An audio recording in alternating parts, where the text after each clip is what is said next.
Selamat datang di sesi pelatihan tentang kemampuan coaching. Pelatihan ini dirancang untuk membantu kita membangun keterampilan coaching yang efektif, yang sangat penting dalam mendukung pertumbuhan pribadi dan profesional, meningkatkan kinerja, serta memperkuat keterlibatan karyawan di tempat kerja. Materi ini dikembangkan oleh Dr. Jawad Sebaali, seorang ahli yang berpengalaman di bidang ini. Mari kita mulai perjalanan kita untuk menjadi coach yang lebih baik dan mendukung tim kita dengan cara yang lebih bermakna. Setelah menyelesaikan pelatihan ini, Anda akan mampu memahami prinsip-prinsip dasar coaching dalam konteks organisasi dengan baik. Anda juga akan bisa membedakan coaching dari pendekatan pengembangan lain seperti mentoring dan konseling. Yang penting agar kita menggunakan metode yang tepat sesuai kebutuhan. Selain itu, kita akan belajar menerapkan teknik percakapan coaching yang praktis dalam interaksi sehari-hari dengan anggota tim, serta menggunakan model-model coaching yang sudah terbukti efektif untuk memandu sesi coaching yang terstruktur. Tujuannya adalah untuk menciptakan lingkungan kerja yang mendorong keterbukaan, kepercayaan, dan pertumbuhan berkelanjutan, yang pastinya sangat bermanfaat bagi semua tingkatan kepemimpinan, mulai dari supervisor lini pertama hingga pemimpin senior. Pada bagian pertama ini, kita akan membahas apa itu coaching. Coaching adalah sebuah percakapan yang bertujuan membantu seseorang berpikir lebih jernih, menemukan solusinya sendiri, dan mengambil tindakan yang bermakna. Jadi, coaching bukan tentang memberikan jawaban langsung, melainkan lebih kepada mengajukan pertanyaan yang tepat untuk memandu proses pemikiran. Penting juga untuk kita pahami apa yang bukan coaching. Coaching bukan instruksi satu arah, bukan penilaian kinerja, dan bukan terapi. Dalam coaching, karyawan atau klien berperan sebagai agen aktif dalam pengembangan dirinya, bukan sekadar penerima arahan pasif. Menurut International Coaching Federation, coaching didefinisikan sebagai sebuah kemitraan yang kreatif dan inspiratif antara coach dan klien untuk memaksimalkan potensi pribadi dan profesional mereka. Jadi, coaching itu tentang kolaborasi yang memberdayakan dan membangun kemampuan diri. Pada slide ini kita membahas perbedaan mendasar antara coaching, mentoring, dan konseling. Pertama, coaching berfokus pada masa kini dan masa depan, membantu individu menemukan solusi sendiri tanpa keharusan coach menjadi ahli di bidang COAC. Selanjutnya, mentoring lebih kepada berbagi pengalaman dari sosok yang biasanya lebih senior. Dengan hubungan yang lebih panjang dan informal, fokusnya adalah pengembangan karir jangka panjang. Terakhir, konseling berbeda karena berorientasi pada masa lalu dan pemulihan. Dilakukan oleh profesional terlatih untuk menangani masalah psikologis atau emosional yang mengganggu fungsi sehari-hari. Memahami perbedaan ini sangat penting agar tidak tercampur aduk, terutama bagi Anda sebagai pemimpin yang umumnya akan bertindak sebagai coach, bukan konselor atau mentor penuh waktu. Di bagian ini, kita akan membahas mengapa coaching sangat penting di tempat kerja. Penelitian dari Gallup menunjukkan bahwa karyawan yang merasa manajernya aktif dalam perkembangan mereka memiliki tingkat keterlibatan yang jauh lebih tinggi. Keterlibatan ini sangat penting karena berkorelasi langsung dengan produktivitas, retensi, dan kepuasan pelanggan. Coaching membantu karyawan untuk mengenali kekuatan mereka sekaligus area yang perlu dikembangkan, sehingga pertumbuhan mereka terasa nyata dan benar-benar milik mereka sendiri. Selain itu, coaching juga menciptakan siklus refleksi dan perbaikan yang berkelanjutan, berbeda dari hanya memberikan feedback sekali waktu saja.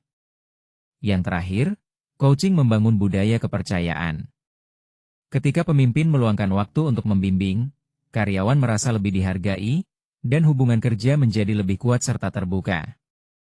Semua ini menjadikan coaching sebagai bagian penting dalam menciptakan lingkungan kerja yang sehat dan produktif. Sekarang kita masuk ke bagian yang sangat penting, yaitu mindset coach yang efektif.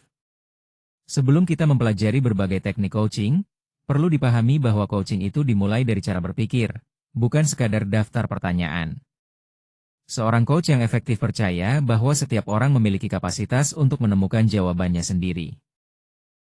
Ini yang disebut mindset percaya pada kapasitas orang lain.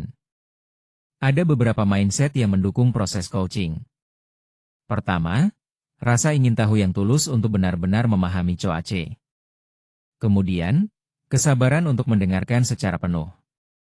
Selanjutnya, kepercayaan kuat bahwa COAC mampu berkembang dan menemukan solusi sendiri. Terakhir, kesiapan untuk menahan diri dari memberikan jawaban atau solusi langsung. Sebaliknya, ada juga mindset yang justru menghambat coaching. Misalnya, kebutuhan untuk selalu menjadi yang paling tahu, kurang sabar saat mendengarkan, berasumsi bahwa karyawan tidak mampu berpikir mandiri, dan kebiasaan memecahkan masalah orang lain secara langsung. Mindset seperti ini akan menghambat perkembangan coach dan efektivitas coaching secara keseluruhan. Pada bagian kedua ini, kita akan membahas tentang kehadiran penuh dalam coaching. Menurut ICF, kehadiran penuh adalah salah satu kompetensi inti seorang coach. Ini berarti kita harus hadir secara fisik, mental, dan emosional selama sesi coaching, tanpa terganggu oleh notifikasi, agenda pribadi, atau penilaian terhadap coach. Untuk mencapai ini, penting bagi kita untuk singkirkan semua gangguan. Matikan notifikasi, tutup laptop jika tidak diperlukan, dan pilih ruang yang privat.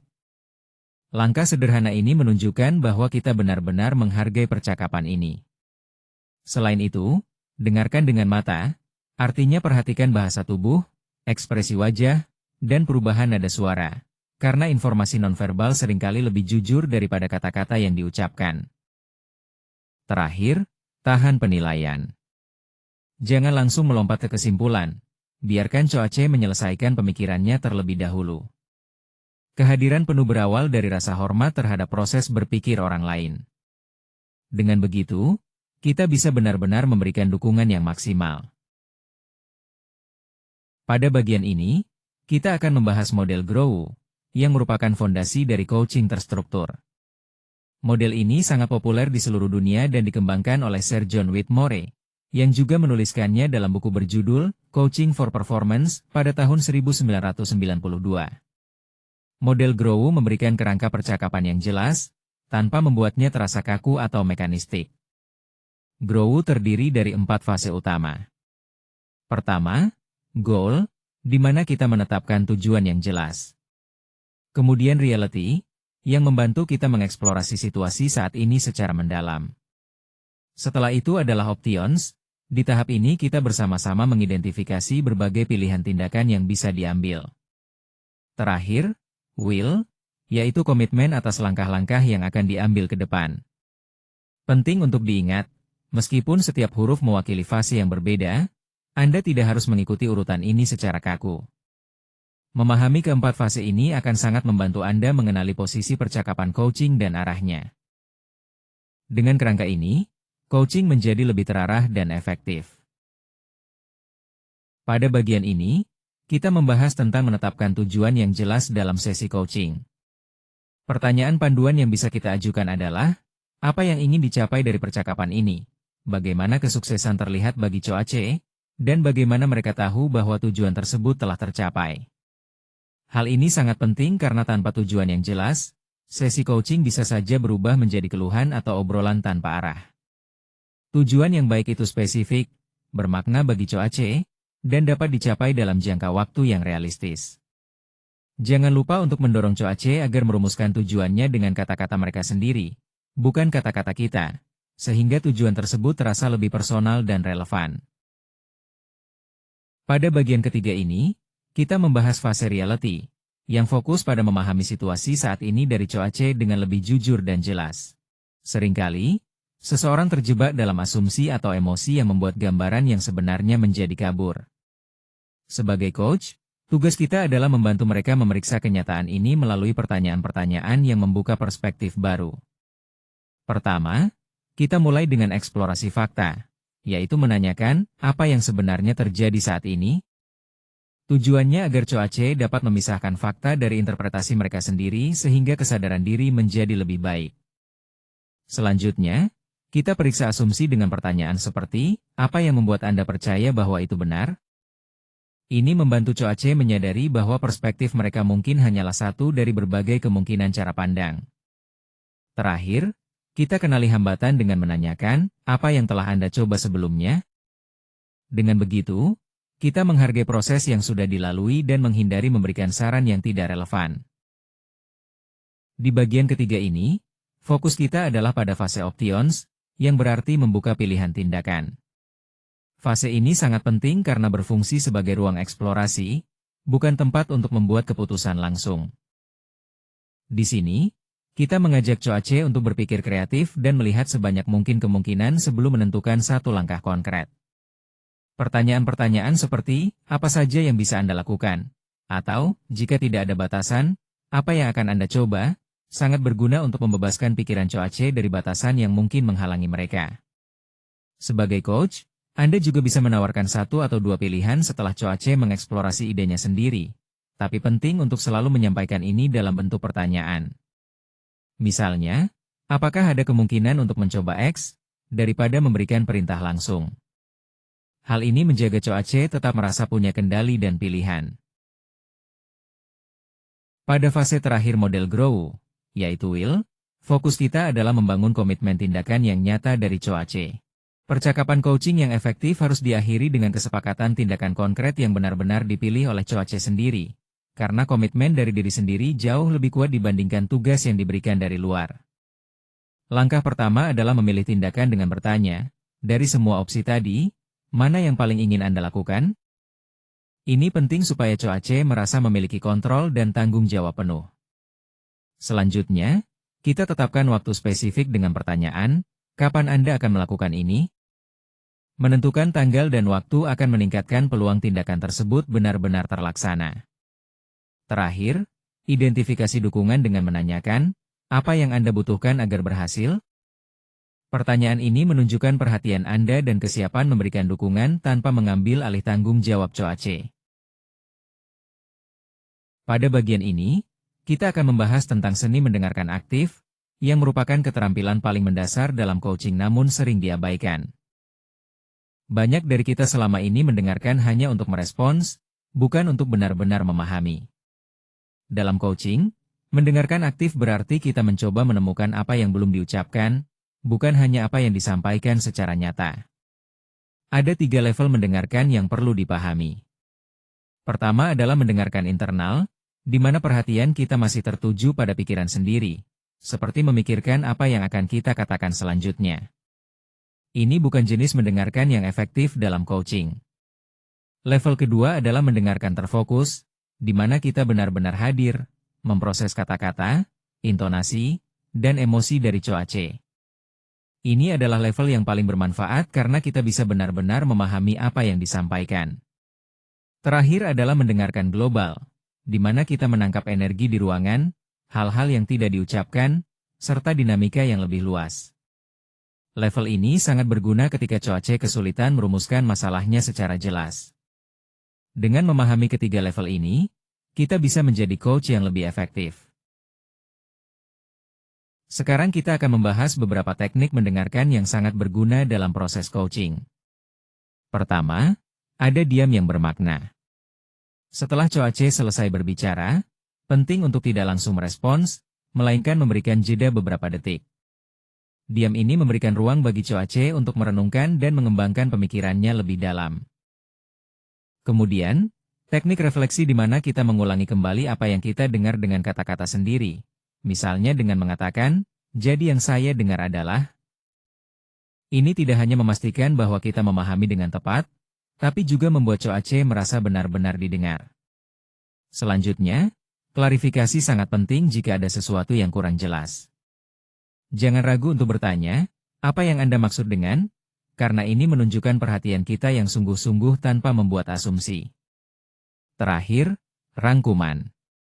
Pada tengah atau akhir percakapan, cobalah merangkum poin-poin utama yang sudah dibahas. Cara ini membantu Coace untuk melihat perkembangan pemikirannya selama sesi berlangsung dan memperkuat pemahaman bersama. Pada bagian ini, kita akan membahas tentang kekuatan pertanyaan yang kuat dalam coaching. Seperti yang diungkapkan dalam prinsip ICF Core Competencies, kualitas pertanyaan Anda sangat menentukan kualitas percakapan coaching Anda. Pertanyaan adalah alat utama seorang coach untuk membuka pemikiran baru, mendorong refleksi yang mendalam, dan memotivasi Coace untuk bertindak. Namun, jika pertanyaannya kurang tepat, justru bisa menutup percakapan, menimbulkan defensivitas, atau mengarahkan Coace pada jawaban yang kita inginkan, bukan jawaban yang sebenarnya. Untuk itu, Penting sekali menggunakan pertanyaan terbuka yang efektif. Seperti, apa yang paling penting bagi Anda dalam situasi ini? Bagaimana ini memengaruhi Anda secara pribadi? Atau, apa yang akan berbeda jika situasi ini berhasil diatasi? Pertanyaan-pertanyaan ini mendorong pemikiran lebih dalam dan membuka ruang diskusi. Sebaliknya, kita harus menghindari pertanyaan tertutup yang hanya memicu jawabannya atau tidak. Seperti, apakah kamu sudah mencobanya? Selain itu, pertanyaan yang mengandung asumsi, misalnya, mengapa kamu selalu melakukan itu, cenderung membuat Coace merasa disudutkan dan menutup komunikasi. Jadi, fokuslah pada pertanyaan yang membangun dan mengajak Coace untuk berpikir kritis dan terbuka. Pada bagian ini, kita akan membahas 4 jenis pertanyaan penting dalam coaching. Pertama, ada pertanyaan klarifikasi yang membantu kita dan Coace untuk memahami situasi secara lebih tepat. Seperti ketika kita bertanya, apa tepatnya yang terjadi pada saat itu? Kedua, pertanyaan refleksi yang mendorong Coace untuk melihat situasi dari sudut pandang berbeda. Misalnya, bagaimana Anda melihat ini jika Anda adalah manajer Anda? Ketiga, pertanyaan tantangan yang digunakan untuk menantang asumsi yang membatasi. Seperti, apa bukti bahwa itu tidak mungkin? Namun, pertanyaan ini harus digunakan dengan hati-hati dan hanya setelah ada kepercayaan yang cukup antara coach dan Coace. Terakhir, pertanyaan masa depan yang mengarahkan perhatian ke kemungkinan dan solusi. Misalnya, seperti apa situasinya 6 bulan dari sekarang jika berhasil? Pertanyaan ini sangat efektif untuk membangkitkan motivasi. Pada bagian ini, kita membahas tentang memberikan feedback yang mendukung coaching. Feedback adalah bagian penting dari proses coaching, tetapi yang menentukan hasilnya adalah bagaimana kita menyampaikannya. Feedback yang efektif harus spesifik, berbasis perilaku, dan berorientasi pada pertumbuhan, bukan penilaian terhadap karakter seseorang. Pertama, feedback harus berbasis fakta dengan mendeskripsikan apa yang benar-benar Anda amati secara konkret. Misalnya, dalam rapat kemarin, saya memperhatikan bahwa Anda tidak merespons pertanyaan dari klien selama 5 menit pertama. Ini memberikan gambaran jelas tanpa asumsi. Kedua, feedback harus berorientasi pada dampak, yaitu menjelaskan bagaimana perilaku tersebut mempengaruhi situasi atau orang lain. Contohnya, ini menyebabkan klien terlihat tidak yakin dengan kemampuan tim kita. Hindari penggunaan kata-kata mutlak seperti selalu atau tidak pernah karena bisa terkesan menghakimi. Terakhir, sangat penting untuk membuka dialog setelah memberikan feedback. Anda bisa bertanya, bagaimana menurut Anda? Untuk mengundang Coace berdiskusi dan berbagi pandangan mereka. Dengan cara ini, feedback menjadi percakapan yang konstruktif, bukan kritik yang membuat mereka merasa disudutkan. Di bagian ini, kita akan membahas model SBI untuk feedback coaching. Model SBI, yang berasal dari Center for Creative Leadership, adalah alat sederhana namun sangat efektif untuk memberikan feedback yang jelas dan bebas dari penilaian pribadi. Prinsipnya adalah kita fokus pada fakta, sehingga menghindari generalisasi yang tidak membantu. Model ini terdiri dari 3 komponen utama, situation, behavior, dan impact. Pertama, kita mulai dengan mendeskripsikan situasi spesifik di mana perilaku terjadi. Kemudian, kita jelaskan perilaku yang diamati secara objektif. Terakhir, kita sampaikan dampak nyata dari perilaku tersebut. Sebagai contoh, dalam sebuah presentasi, jika seseorang berbicara tanpa memandang audiens dan hanya membaca slide, dampaknya bisa membuat klien tidak terlibat dan bahkan bertanya sesuatu yang seharusnya sudah dijelaskan. Dengan cara ini, feedback menjadi lebih konstruktif dan mudah diterima. Pada bagian ini, kita akan membahas tentang membangun kepercayaan sebagai fondasi coaching. Coaching tidak bisa berjalan efektif tanpa adanya kepercayaan antara coach dan karyawan. Karyawan harus merasa aman untuk jujur tentang tantangan mereka tanpa takut dinilai atau dihukum. Untuk membangun kepercayaan, konsistensi sangat penting. Artinya, kita harus melakukan apa yang kita katakan secara terus-menerus, karena kepercayaan terbentuk dari pola perilaku yang konsisten, bukan hanya dari satu percakapan yang baik. Selain itu, kerahasiaan juga menjadi kunci. Apa yang dibicarakan dalam sesi coaching harus tetap rahasia agar karyawan merasa nyaman berbicara terbuka tanpa takut informasi tersebut akan digunakan untuk mengevaluasi mereka. Terakhir, kejujuran yang penuh hormat sangat diperlukan. Kita harus berani mengatakan hal-hal yang sulit dengan cara yang menghormati karyawan. Kepercayaan tumbuh dari kejujuran yang konsisten, bukan hanya dari kesepakatan yang terus-menerus. Pada bagian ini, kita membahas tentang kontrak coaching, yang sangat penting untuk menetapkan ekspektasi bersama sebelum memulai hubungan coaching yang berkelanjutan. Kontrak coaching bukanlah dokumen legal, melainkan sebuah kesepakatan verbal atau tertulis mengenai bagaimana proses coaching akan berjalan. Ada beberapa elemen kunci yang harus ada dalam kontrak ini. Pertama, tujuan coaching harus jelas dan berasal dari coach, bukan dari agenda pemimpin. Selanjutnya, peran masing-masing pihak perlu diperjelas. Coach bertanggung jawab atas proses coaching, sementara coach bertanggung jawab atas konten dan tindakan yang diambil. Hal lain yang tak kalah penting adalah batasan dan kerahasiaan. Penting untuk menentukan apa yang boleh dan tidak boleh dibagikan di luar sesi coaching, serta kapan coach harus melaporkan sesuatu kepada pihak lain, agar tercipta kepercayaan. Terakhir, frekuensi dan format sesi harus disepakati bersama, termasuk seberapa sering sesi dilakukan, durasi setiap sesi, dan format yang paling nyaman bagi coach, sehingga keseluruhan proses terasa terstruktur dan efektif. Pada bagian ini, kita akan membahas tentang coaching untuk pengembangan kinerja. Coaching kinerja tidak hanya diperuntukkan bagi karyawan yang bermasalah, melainkan ini adalah pendekatan proaktif yang bertujuan membantu setiap anggota tim mencapai potensi terbaik mereka. Pemimpin yang efektif secara rutin menggunakan coaching sebagai bagian dari manajemen sehari-hari, bukan sebagai langkah darurat ketika masalah sudah muncul. Saat yang tepat untuk melakukan coaching adalah ketika seorang karyawan menunjukkan potensi tetapi belum mencapai hasil yang diharapkan, ada kesenjangan antara perilaku saat ini dan yang diinginkan, atau ketika mereka menghadapi peran atau tanggung jawab baru. Penting juga untuk memahami perbedaan antara coaching dan tindakan disipliner. Coaching berfokus pada pengembangan dan pertumbuhan, sedangkan jika ada pelanggaran kebijakan atau perilaku yang tidak dapat diterima, maka tindakan disipliner sesuai kebijakan organisasi harus dilakukan, bukan sesi coaching. Dengan begitu, coaching menjadi alat yang kuat untuk membina kinerja positif dan mempersiapkan karyawan menghadapi tantangan yang lebih besar. Pada bagian ini, kita membahas tentang percakapan coaching dalam siklus kinerja. Coaching yang efektif bukan hanya terjadi sekali setahun saat penilaian kinerja formal saja, tapi harus dilakukan secara singkat dan teratur sepanjang tahun. Dengan begitu, dampaknya akan jauh lebih besar dibandingkan hanya mengandalkan satu percakapan panjang di akhir siklus. Jadi, penting untuk menjadikan coaching sebagai kebiasaan sehari-hari, bukan hanya sebuah acara tahunan. Pada bagian ini, kita membahas tentang coaching untuk keterlibatan karyawan. Keterlibatan karyawan adalah suasana di mana seseorang merasa terhubung secara emosional dan intelektual dengan pekerjaan serta organisasinya.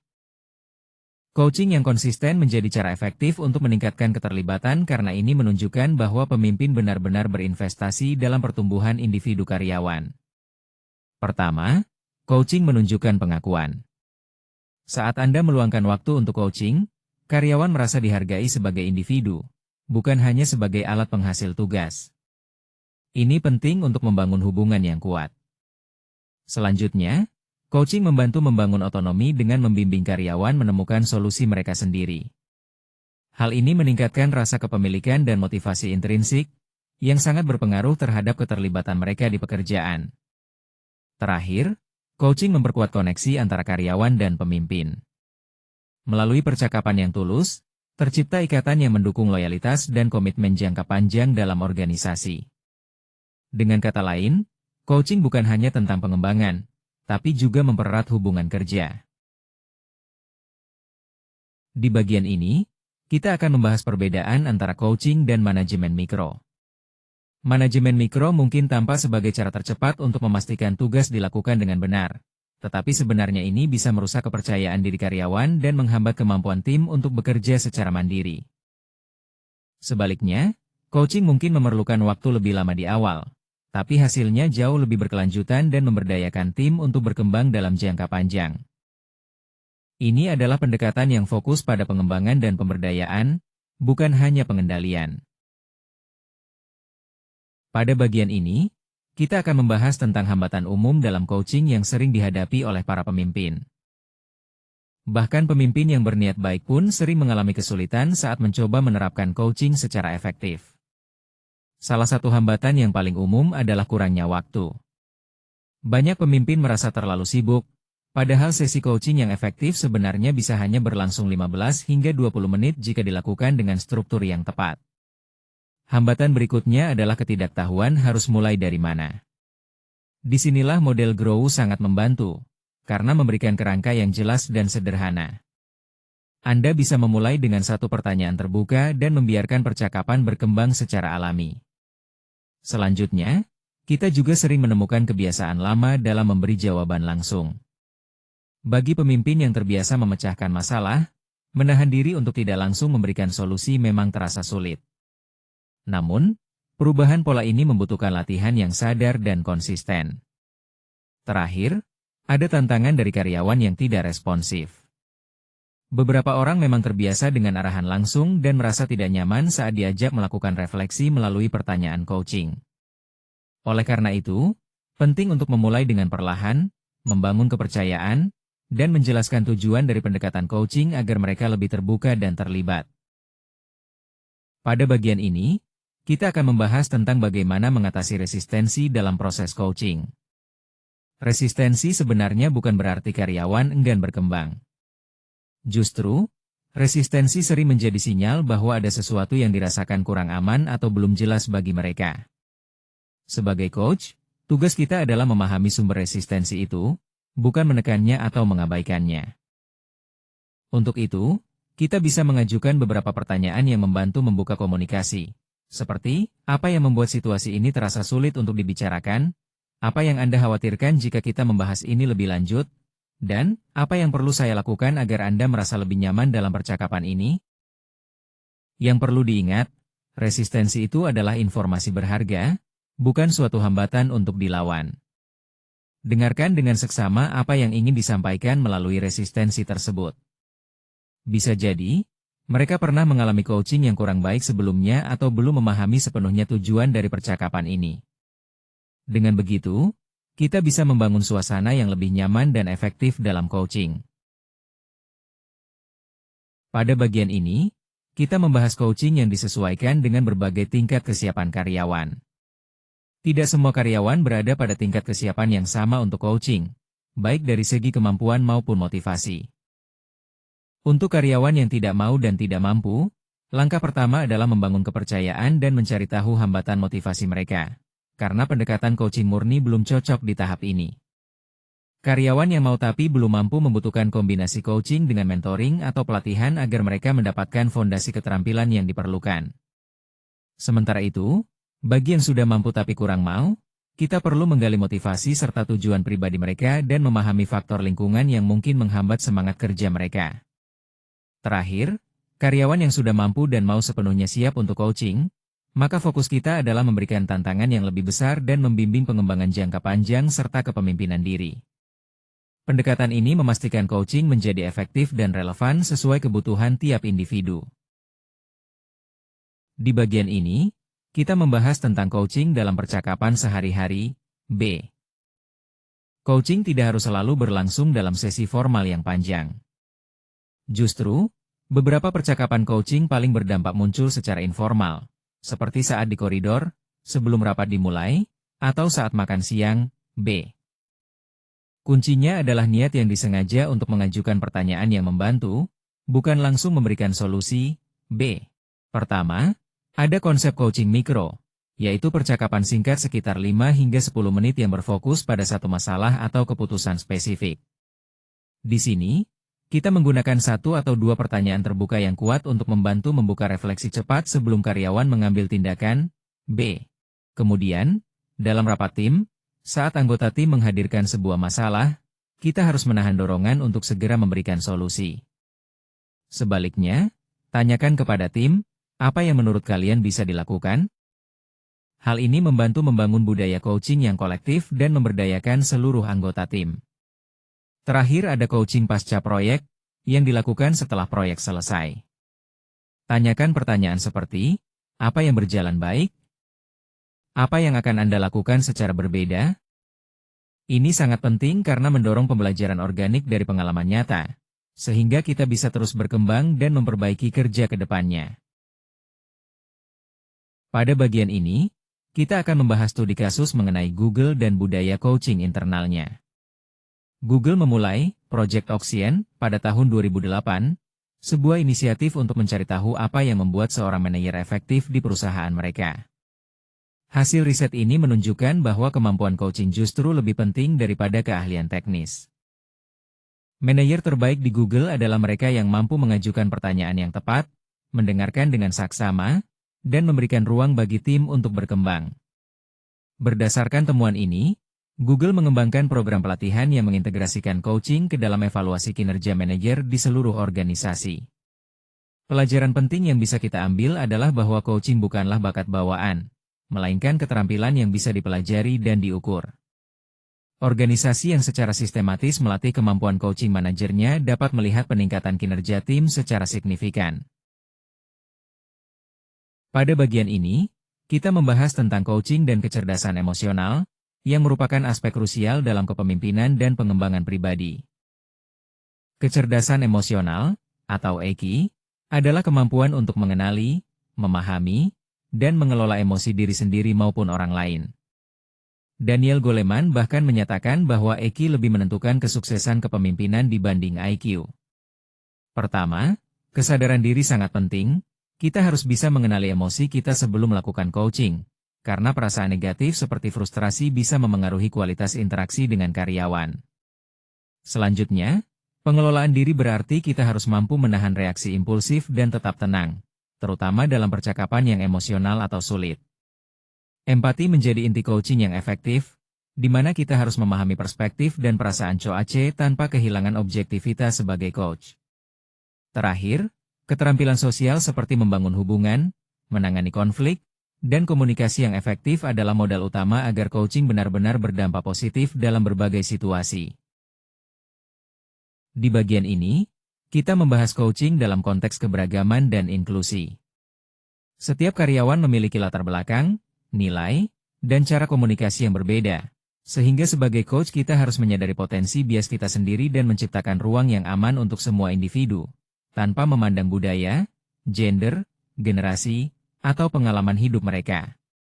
Ada beberapa bias yang perlu diwaspadai, seperti bias konfirmasi yang membuat kita hanya mencari informasi yang sesuai dengan pandangan kita, bias afinitas yang membuat kita lebih nyaman dengan orang yang mirip dengan kita, dan bias atribusi yang membuat kita menilai orang berdasarkan asumsi tentang kelompok mereka. Untuk praktik coaching yang inklusif, penting untuk menanyakan bagaimana coach ingin menerima feedback, memperhatikan apakah pertanyaan kita mencerminkan asumsi berdasarkan identitas, dan memastikan ruang coaching benar-benar aman dan menghargai perbedaan. Dengan cara ini, coaching bisa lebih efektif dan mencerminkan keberagaman yang ada. Pada bagian ini, kita akan membahas tentang coaching untuk karyawan milenial dan generasi Z. Generasi ini memasuki dunia kerja dengan ekspektasi yang sangat berbeda dibandingkan generasi sebelumnya. Mereka menginginkan pekerjaan yang bermakna, umpan balik yang sering, peluang pertumbuhan yang nyata, dan pemimpin yang berperan sebagai coach, bukan hanya atasan tradisional. Salah satu hal penting adalah memberikan feedback yang cepat dan sering. Jangan tunggu sampai penilaian tahunan, tapi berikan umpan balik secara langsung dan spesifik setelah suatu kejadian terjadi, karena karyawan muda lebih menghargai feedback real-time daripada evaluasi yang jarang. Selanjutnya, coaching harus dihubungkan dengan makna dan tujuan pribadi mereka, bukan hanya target organisasi. Tanyakan apa yang benar-benar penting bagi mereka dalam karir dan bagaimana pekerjaan saat ini bisa mendukung tujuan tersebut. Terakhir, fleksibilitas dalam format coaching juga penting. Coaching tidak harus selalu tatap muka secara formal. Sesi singkat lewat pesan teks, video call, atau sambil berjalan bisa sangat efektif asalkan dilakukan dengan niat yang tepat dan pertanyaan yang kuat.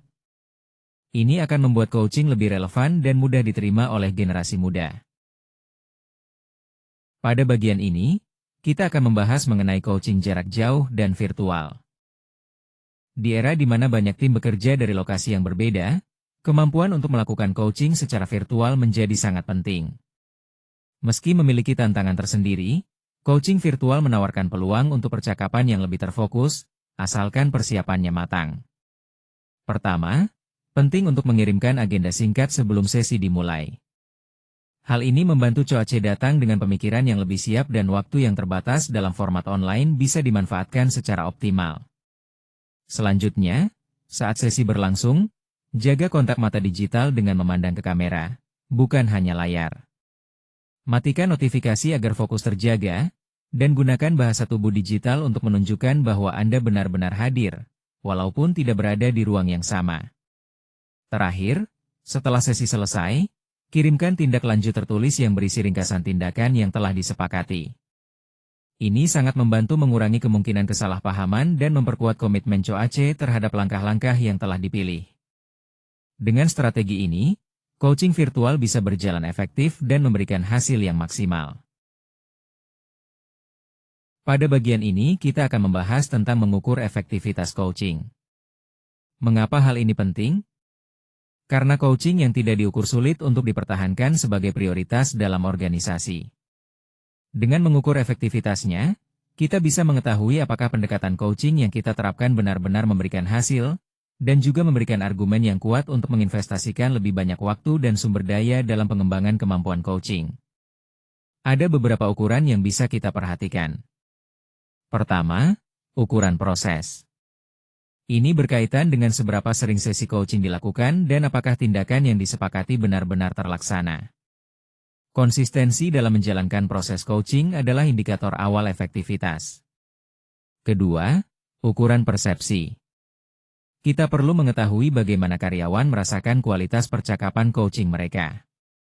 Survei singkat setelah sesi coaching bisa menjadi sumber informasi berharga tentang pengalaman coach.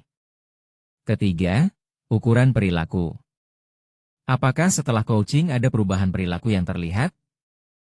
Ini dapat dilihat melalui observasi langsung atau dengan bantuan feedback 360 derajat yang dilakukan secara berkala. Terakhir, ukuran hasil. Apakah coaching memberikan perbaikan dalam kinerja, keterlibatan, atau retensi karyawan? Ukuran ini bersifat jangka panjang dan memerlukan pengumpulan data yang konsisten agar hasilnya valid dan dapat dipercaya. Di bagian ini, kita akan membahas tentang coaching dan pengembangan kepemimpinan, terutama pada tingkat kepemimpinan senior. Coaching bukan hanya untuk karyawan level bawah, melainkan sangat penting bagi para pemimpin senior yang menghadapi tekanan tinggi dan keputusan kompleks. Mereka yang mau menerima coaching memperlihatkan komitmen terhadap budaya pertumbuhan di organisasi. Seringkali, pemimpin senior kekurangan orang yang berani memberikan feedback jujur. Disinilah peran coach eksternal atau peer coaching sangat penting untuk mendukung pertumbuhan mereka. Selain itu, ketika para pemimpin ini secara terbuka membagikan pengalaman mereka menerima coaching, mereka menjadi role model dan menormalkan budaya coaching di seluruh organisasi. Budaya coaching sesungguhnya dimulai dari puncak hierarki, bukan dari bawah. Dalam coaching, kita membuka percakapan yang sangat personal dan kadang sensitif, sehingga etika menjadi hal yang sangat penting untuk diperhatikan. Sebagai coach, kita bertanggung jawab menjaga kerahasiaan mutlak.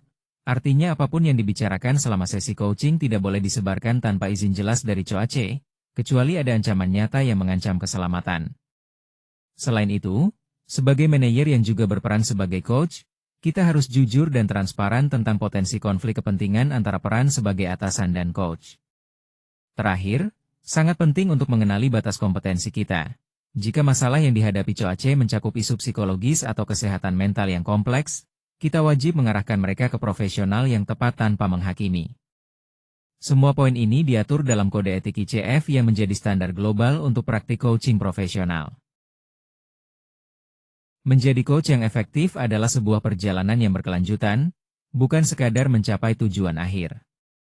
Bahkan coach paling berpengalaman pun terus belajar dan mengasah kemampuan mereka. Salah satu cara praktis untuk mengembangkan diri adalah melakukan latihan refleksi diri setelah setiap sesi coaching. Dengan bertanya kepada diri sendiri apa yang berjalan baik, pertanyaan mana yang paling berdampak, dan apa yang bisa dilakukan berbeda, kita dapat memperbaiki cara kerja kita dengan cepat dan murah. Selain itu, Mencari supervisi atau ikut dalam peer coaching juga sangat membantu. Dengan menjadi coach, kita bisa memahami proses coaching dari sudut pandang lain. Untuk membangun fondasi yang kuat, mengikuti pelatihan formal seperti sertifikasi ICF juga sangat dianjurkan karena tidak hanya menambah pengetahuan, tetapi juga membuka akses ke komunitas praktisi yang luas. Terakhir, teruslah membaca dan belajar dari sumber-sumber terpercaya seperti buku Coaching for Performance atau The Coaching Habit yang bisa memberikan insight baru dan memperkaya praktik coaching kita sehari-hari. Semua ini adalah kunci untuk berkembang sebagai coach yang handal dan efektif. Pada bagian ini kita akan membahas tentang coaching dalam situasi yang menantang. Tidak semua sesi coaching berjalan mulus, karena ada kondisi seperti karyawan yang sedang mengalami krisis, karyawan yang defensif, atau ketika pembicaraan menyangkut isu sensitif seperti konflik antar tim. Menghadapi situasi ini dengan strategi yang tepat sangat penting untuk menjadi coach yang matang. Untuk karyawan yang sedang dalam krisis, fokus utama harus pada empati dan keselamatan mereka terlebih dahulu. Dengarkan dengan penuh perhatian dan validasi perasaan mereka. Jika memungkinkan, arahkan mereka ke dukungan profesional seperti Employee Assistance Program. Sedangkan untuk karyawan yang defensif, jangan memaksakan percakapan. Mulailah dengan pertanyaan-pertanyaan yang lebih netral dan ringan agar kepercayaan bisa dibangun kembali. Terakhir, apabila ada perbedaan pandangan yang tajam antara coach dan coach, penting untuk mengakui perbedaan tersebut secara terbuka. Dengan mengatakan, saya melihat situasinya berbeda dari Anda. Bolehkah kita eksplorasi kedua perspektif ini? Kita menjaga komunikasi tetap jujur dan saling menghormati. Ini semua adalah keterampilan penting agar coaching tetap efektif meski dalam kondisi yang menantang. Pada bagian ini, kita akan membahas tentang membangun budaya coaching di organisasi, sebuah aspek penting yang mengubah coaching dari praktik individu menjadi nilai kolektif yang melekat dalam cara organisasi bekerja. Budaya coaching yang kuat tercipta ketika percakapan yang jujur, pertanyaan reflektif, dan kemauan belajar dari kegagalan menjadi norma, bukan pengecualian. Tanda-tanda budaya coaching yang kuat bisa kita lihat dari beberapa hal. Pemimpin di semua tingkatan lebih sering mengajukan pertanyaan sebelum memberi jawaban, dan kegagalan diperlakukan sebagai peluang belajar, bukan alasan untuk menghukum. Selain itu, karyawan secara aktif meminta feedback dan terlibat dalam percakapan pengembangan diri. Untuk membangun budaya ini, semuanya harus dimulai dari diri kita sendiri. Jadilah pemimpin yang secara terbuka meminta coaching dan feedback, dan jangan takut mengakui ketika Anda tidak tahu jawaban. Ajak tim untuk berpikir bersama dan rayakan pertumbuhan, bukan hanya hasil akhirnya. Dengan cara ini, budaya coaching akan tumbuh dan memberi dampak positif yang berkelanjutan bagi organisasi kita. Bagian penting dari coaching yang efektif adalah integrasi dengan sistem HR yang sudah ada. Coaching harus menjadi bagian dari keseluruhan proses manajemen sumber daya manusia, mulai dari rekrutmen, onboarding, manajemen kinerja, pengembangan karir, hingga suksesi kepemimpinan. Dengan demikian, coaching tidak berdiri sendiri, tapi menjadi bagian integral yang memperkuat sistem HR. Peran pimpinan puncak dan dukungan dari Departemen HR sangat penting agar integrasi ini berjalan sukses dan berdampak berkelanjutan bagi organisasi. Pada bagian ini, kita membahas bagaimana coaching yang berpusat pada manusia tidak hanya meningkatkan kinerja, tetapi juga meningkatkan kesejahteraan karyawan secara menyeluruh. Penelitian menunjukkan bahwa karyawan yang merasa didukung oleh pemimpinnya memiliki tingkat stres yang lebih rendah dan kepuasan kerja yang lebih tinggi. Coaching juga berperan penting dalam mendukung ketahanan psikologis karyawan dengan membantu mereka mengembangkan kemampuan memecahkan masalah secara mandiri. Selain itu, sesi coaching dapat menjadi alat efektif untuk mencegah kelelahan kerja dengan membantu karyawan mengidentifikasi tanda-tanda awal kelelahan dan menemukan strategi menjaga energi mereka. Namun, kita harus ingat bahwa coaching bukan pengganti dukungan kesehatan mental profesional. Jika ditemukan gejala gangguan kesehatan mental yang serius saat coaching, sangat penting untuk merujuk karyawan ke ahli yang tepat dengan empati dan tanpa stigma. Pada bagian ini, kita akan membahas model Oscar sebagai alternatif dari model Grow. Model Oscar, yang dikembangkan oleh Andrew Gilbert dan Karen Whitley-Ward, menawarkan pendekatan yang lebih berorientasi pada solusi. Model ini menekankan pentingnya rencana tindakan yang konkret, bukan hanya eksplorasi situasi secara mendalam. Kelebihan Oscar adalah sangat cocok untuk percakapan coaching yang singkat dan fokus pada tindakan, seperti coaching mikro sebelum presentasi atau follow-up setelah proyek yang memerlukan keputusan cepat. Dengan begitu, Oscar membantu mempercepat proses coaching dengan hasil yang lebih praktis dan langsung. Di bagian ini, kita akan membahas 7 pertanyaan kunci dari buku The Coaching Habit, karya Michael Bungay Stanier. Buku ini sangat populer karena memberikan pendekatan coaching yang sederhana namun sangat efektif. Pertanyaan pertama adalah, apa yang paling ada di pikiran Anda? Pertanyaan ini sangat penting karena membuka sesi coaching tanpa mengarahkan coace, memberi mereka kebebasan untuk menentukan topik yang ingin dibahas. Selanjutnya, ada pertanyaan fokus, yaitu, dan apalagi? Pertanyaan ini sangat sederhana tapi kuat, karena mendorong coace untuk terus menggali pemikiran mereka tanpa intervensi berlebihan dari coach. Terakhir, pertanyaan kebutuhan, yaitu, apa yang paling Anda butuhkan dari saya? Pertanyaan ini membantu menghindari asumsi dan memberikan kesempatan kepada coace untuk menentukan bagaimana kita bisa mendukung mereka secara efektif. Pada bagian ini, kita membahas tentang pentingnya memahami konteks budaya Indonesia dalam menerapkan coaching. Budaya Indonesia yang tinggi konteks sangat dipengaruhi oleh nilai-nilai lokal, termasuk cara berkomunikasi, memberi feedback, dan interaksi dengan otoritas. Sebagai coach, kita harus peka terhadap komunikasi nonverbal dan hierarki yang berlaku. Selanjutnya, di budaya yang sangat menghargai harmoni dan menghindari konflik terbuka, karyawan cenderung tidak langsung mengungkapkan ketidaksetujuan atau masalah mereka. Oleh karena itu, seorang coach harus mampu menangkap sinyal halus dan menciptakan suasana yang aman agar peserta bisa berbicara dengan jujur. Terakhir, gaya coaching juga perlu disesuaikan dengan budaya lokal. Proses membangun raport mungkin memerlukan waktu lebih lama sebelum masuk ke inti pembicaraan. Menggunakan pertanyaan yang lebih halus dan mengakui kontribusi tim secara kolektif, bukan hanya individu, merupakan pendekatan yang lebih efektif dalam konteks budaya Indonesia. Mari kita lihat bagaimana sesi coaching yang efektif dijalankan dari awal sampai akhir dalam praktik nyata. Pertama, di tahap pembukaan selama 2-3 menit, penting untuk menciptakan suasana yang nyaman dan membiarkan coace menentukan agenda dengan bertanya, apa yang paling ingin kita bicarakan hari ini? Selanjutnya, pada tahap eksplorasi yang berlangsung 10-15 menit, gunakan model grow dan fokuslah pada pertanyaan terbuka sambil mendengarkan coace lebih banyak dari berbicara. Idealnya, sekitar 70% waktu adalah suara dari coace. Setelah itu, pada tahap komitmen selama 5 menit, tanyakan, apa satu hal yang akan Anda lakukan setelah percakapan ini? Pastikan tindakannya spesifik dan memiliki batas waktu. Terakhir, pada tahap penutupan selama 2 menit, mintalah feedback dengan pertanyaan, apa yang paling berguna dari percakapan kita hari ini? Ini membantu memperkuat nilai coaching bagi coace dan memberikan Anda wawasan untuk sesi berikutnya. Pada percakapan coaching ini, kita melihat sebuah contoh nyata antara manajer dan anggota timnya, Rini, yang sedang berjuang dengan kepercayaan diri dalam memimpin rapat klien. Manajer membuka dengan sebuah pertanyaan sederhana. Rini, apa yang paling ada di pikiranmu tentang presentasi ke klien minggu depan? Rini mengungkapkan kekhawatirannya tentang kemungkinan tidak bisa menjawab pertanyaan dari klien dan takut terlihat tidak kompeten. Alih-alih memberikan solusi langsung, manajer justru mengajukan pertanyaan yang menantang asumsi Rini. Menanyakan apa yang membuatnya merasa tidak kompeten hanya karena tidak bisa menjawab pertanyaan. Dengan satu pertanyaan tepat ini, Rini menyadari bahwa dia sebenarnya bisa mengakui ketidaktahuan sementara dan menawarkan untuk mencari jawaban yang tepat. Sebuah pemahaman yang muncul dengan cepat dari dirinya sendiri tanpa intervensi manajer.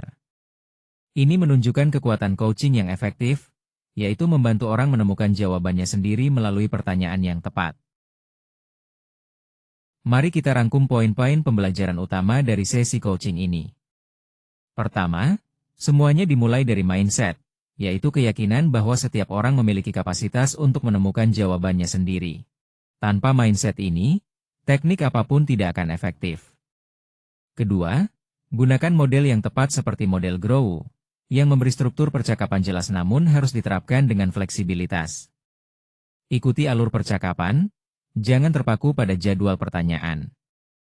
Selanjutnya, dengarkan lebih banyak. Rasio ideal adalah coach berbicara 70% dan coach 30%. Kalau Anda lebih banyak bicara, itu artinya Anda memberi saran, bukan coaching. Ajukan pertanyaan yang kuat dan terbuka. Satu pertanyaan yang tepat dapat membuka refleksi lebih dalam dibanding ceramah panjang. Luangkan waktu untuk menyusun pertanyaan yang benar-benar berdampak. Akhirnya, tutup sesi dengan komitmen tindakan konkret yang dipilih oleh coach sendiri.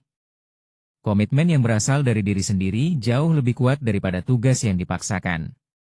Dan yang tidak kalah penting, bangun budaya coaching yang menjadi nilai kolektif dalam organisasi, bukan sekadar praktik individual. Mulailah dari diri kita sendiri dan jadilah contoh nyata dari budaya coaching yang ingin kita bangun. Terima kasih banyak telah meluangkan waktu dan perhatian Anda dalam pelatihan coaching skills ini. Saya berharap apa yang Anda pelajari hari ini bukan hanya sekadar teori yang menarik, tapi benar-benar menjadi alat praktis yang bisa Anda gunakan dalam percakapan sehari-hari mulai besok pagi. Perjalanan menjadi coach yang efektif tidak berhenti di sini. Setiap percakapan adalah peluang berharga untuk terus melatih kehadiran, kemampuan bertanya, dan keterampilan mendengarkan. Jadi, teruslah belajar, terus berlatih, dan terus bertumbuh bersama orang-orang yang Anda pimpin. Ingatlah, pelatih terbaik adalah mereka yang tidak pernah berhenti belajar bagaimana cara terbaik untuk membantu orang lain berkembang. Pada slide ini, saya ingin menyoroti referensi utama yang menjadi dasar materi coaching yang telah kita bahas. Buku-buku seperti Coaching for Performance oleh Whitmore dan The Coaching Habit oleh Bungay Stanier sangat penting karena memberikan prinsip serta praktik langsung yang dapat diterapkan dalam kepemimpinan dan coaching sehari-hari. Selain itu, sumber dari organisasi seperti International Coaching Federation dan Center for Creative Leadership memberikan kerangka kompetensi dan model feedback yang sudah teruji. Tidak kalah penting, jurnal dan laporan seperti dari Gallup dan Harvard Business Review memberi wawasan terkini dan relevan tentang manajemen dan lingkungan kerja. Terakhir, sumber tambahan seperti model Oscar dari Gilbert dan Whitleworth serta buku dari Clutterbuck juga memperkaya perspektif kita dalam coaching terutama di konteks kerja tim. Semua referensi ini bersama-sama membentuk fondasi yang kuat untuk memahami dan mengembangkan praktik coaching secara efektif. Sebelum kita mengakhiri presentasi ini, saya ingin menekankan bahwa semua konten yang disajikan hanya untuk keperluan pelatihan dan penggunaan internal saja. Harap berhati-hati saat menggunakan informasi ini, karena mungkin terdapat kesalahan atau kekurangan. Penulis tidak bertanggung jawab atas keputusan atau tindakan yang diambil berdasarkan materi ini. Penting untuk selalu menggunakan pertimbangan profesional dan tidak menggantikan konsultasi hukum atau profesional khusus. Jika menghadapi masalah hukum atau regulasi yang kompleks, saya sarankan untuk berkonsultasi dengan ahli yang berkualifikasi. Terima kasih telah mengikuti, dan konten ini dikembangkan oleh Dr. Jawad Seba Ali.